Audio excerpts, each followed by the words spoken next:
Okay, so I did all the stay stitching and gather stitching on my daughter's dress, the garment pieces.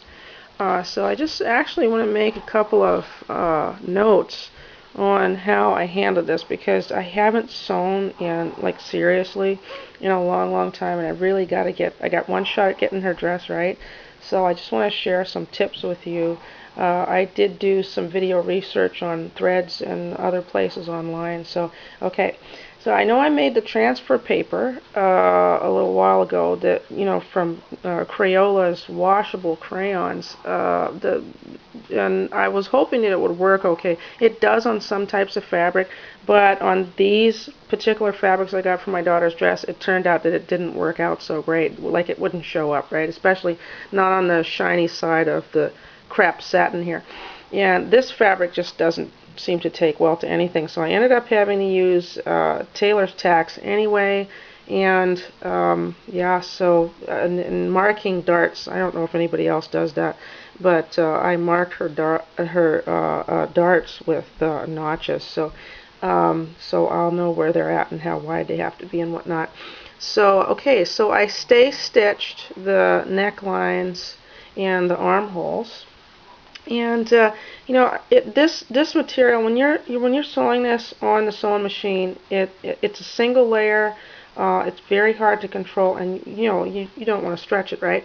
So what I was doing is I tried somebody's technique of moving it along on a curve, using your hand to control where the stitching's going and whatnot. I didn't have that much luck with this because the material is just, so light and shifty. It wasn't working out. And then this fabric here, the satin, is quite slippery, so that was a problem too, even when I have the slippery side up. So what I ended up doing, I'm not real great at sewing slowly with my computer. I mean, excuse me, with my sewing machine, and the sewing machine doesn't actually have a slow setting. So I had better luck, and you may too find that if you just tap down on the electric, power foot thing. Is it called a presser foot? No, that's the thing on the sewing machine, right? But the foot, the power controller down there on the floor. I don't do well just giving it a little power, just slight pressure. It's like Judith Newcomb was likening sewing with a machine with driving a car, right? And the harder you press, the more power you're getting in the car and the sewing machine. Well, that's a problem with me because when I was trying to learn how to drive, that was actually one of my issues. So what I found was just to tap your foot on that power supply just lightly, just long enough to make 1 to 3 stitches at a time, and then slowly turn it a little area at a time to guide your stitches along the seam line, whatever it is that you happen to want. Like I was trying to do 3/8 of an inch here because they're stay stitches, right? Away from the seam line edge. So that actually worked out great. I didn't do it in the beginning, and if you see a little puckering here, that was why. I was trying those other techniques, and it isn't that those techniques are bad, it's just it didn't work well with the fabric. So now I know. And another thing, if you are working on a garment and it just so happens to have lining fabric and you're in a hurry, yeah, do a couple of test scraps.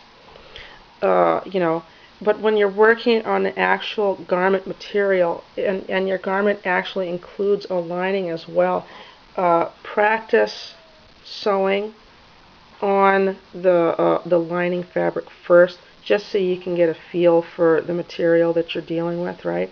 And especially if you're rusty, and do your stay stitching.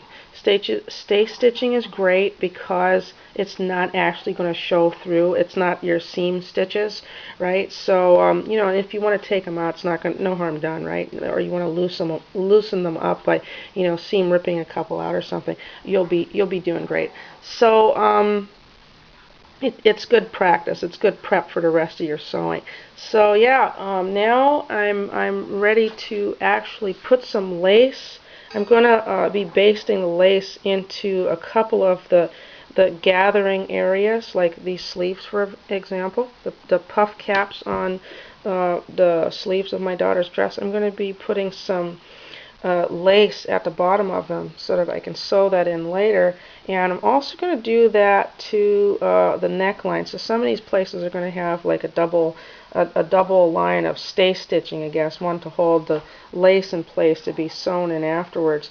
Yeah, so I'm going to do that to the necklines and the bottom of her the puffed sleeve caps. So that's going to look great. And yeah, so I'm going to get started with that after I make my kids something to eat and make them something to drink. They're sleeping still, actually, but you know, they won't be for long. So okay, until next time. Bye for now.